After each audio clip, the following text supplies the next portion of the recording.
Bıraksan da elimi, sevgim bana yeter. Susarım öpüşüne, avunur da söylemem. Belki yalandır, oyundur derim ya. Yine de korku basar. Yazık ki ağır ağır çökmüş yüreğine. Nefret değil mi bu yalan sevişmeler?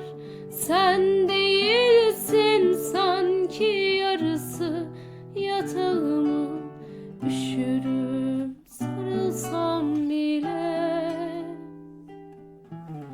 İsyanım, yanışıma ölüm bile susuyor. Ardına dönüp giden sen misin o kadın? Gururum yere düşer, yeter ki bak yüzüme. Üstüme basıp geçme ya.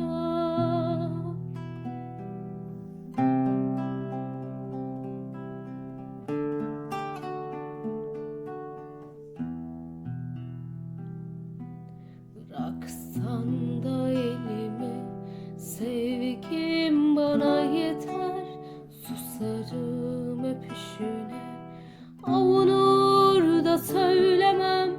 Belki yalandır, oyundur derim ya. Yine de korku basar. Yazık ki ağır ağır çökmüş yüreğine.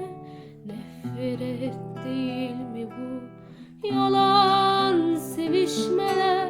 Sen değilsin sanki yarısı yatağımın, üşürüm sarılsam bile. İsyanım, yanışıma ölüm bile susuyor.